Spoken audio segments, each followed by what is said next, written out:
Ya Nabi salam alaika, ya Rasul salam alaika, ya Habib salam alaika.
Bismillahirrahmanirrahim. Assalamualaikum warahmatullahi wabarakatuh.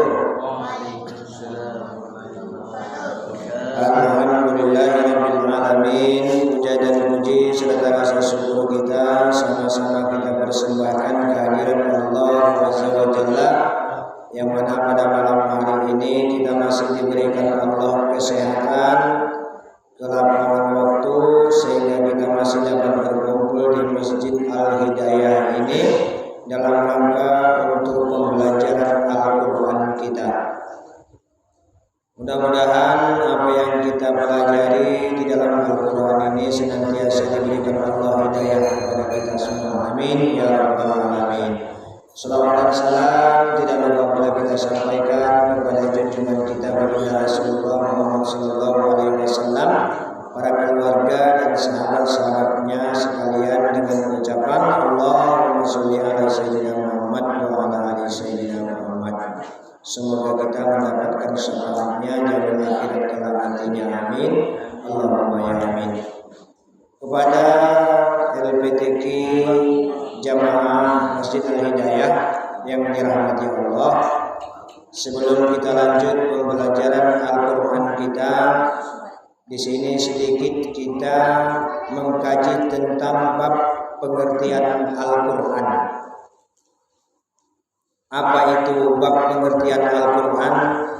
Sebagaimana yang tertuang dalam Al-Quran, Al-Qur'anu huwal kitabul mu'jizul munazzalu 'alan nabi sallallahu alaihi wasallam,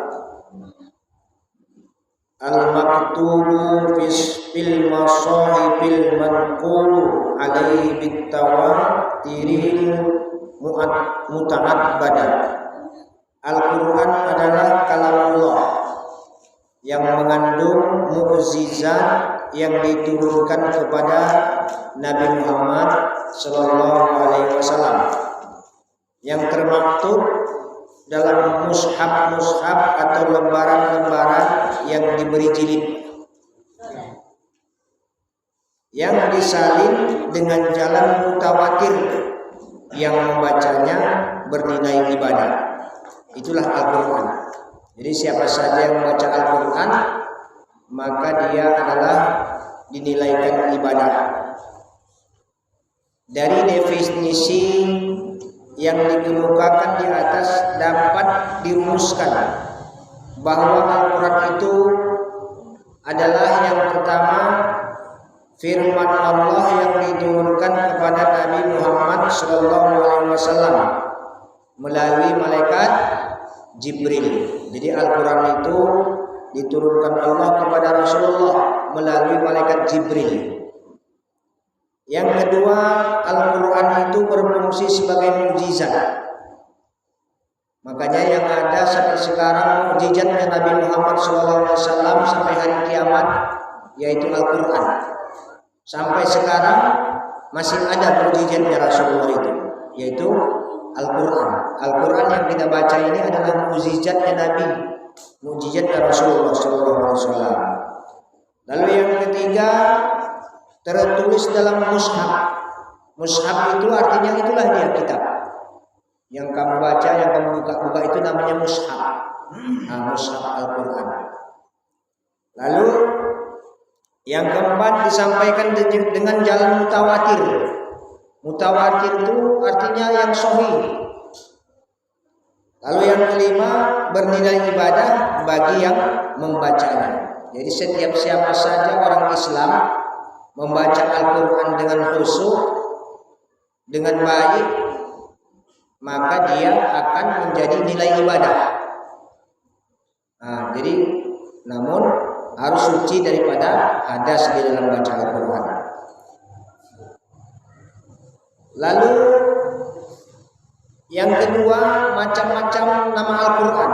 Jadi nama Al-Quran itu ada macam-macamnya, bukan cukup satu macam saja.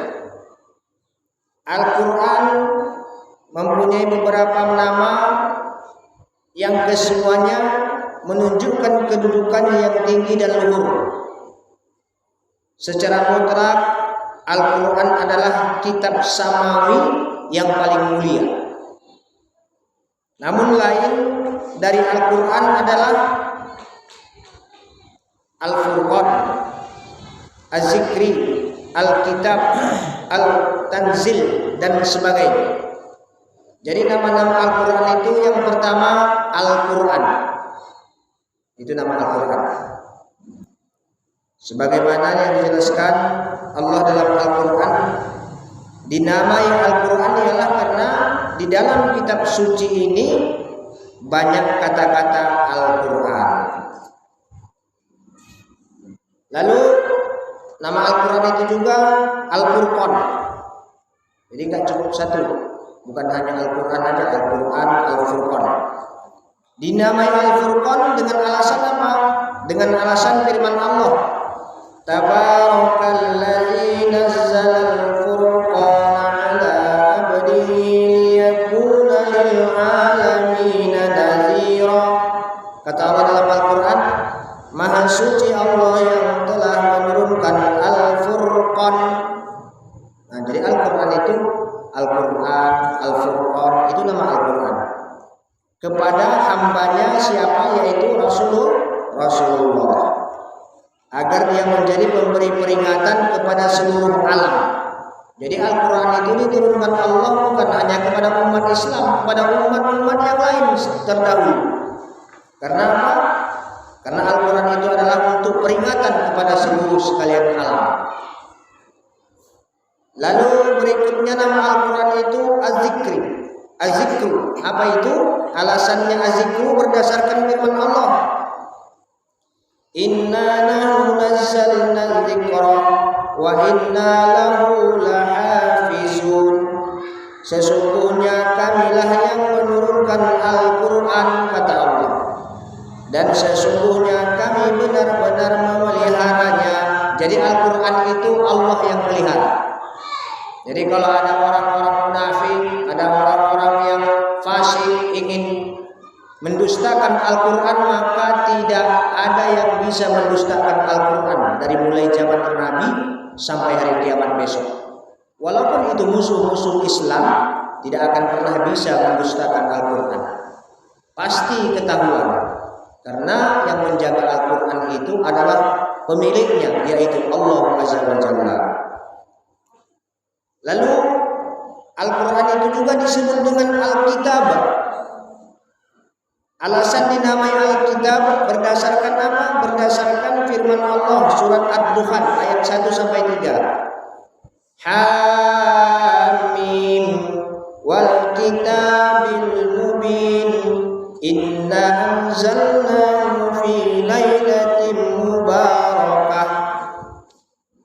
Hamim, demi kitab Al-Quran yang menjelaskan sesungguhnya kami menurunkannya pada suatu malam yang diberkahi dan sesungguhnya kamilah yang memberi peringatan. Jadi Al-Quran juga disebut dengan Alkitab, kitab suci Al-Quran. Baru berikutnya At-Tanzil. Alasan dinamakan At-Tanzil berdasarkan firman Allah, wa innahu latanzilu rabbil alamin nazzala bihi ruhul amin.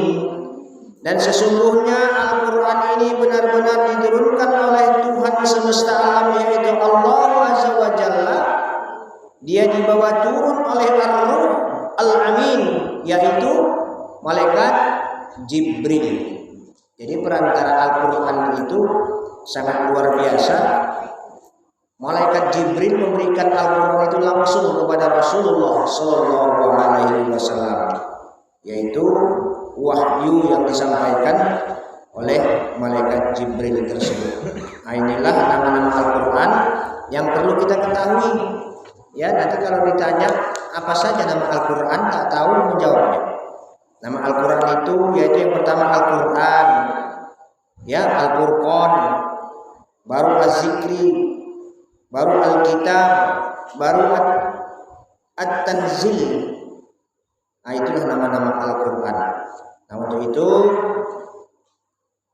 baiklah, mari sama-sama kita lanjut untuk pembelajaran Al-Quran kita. Sudah dapat semuanya?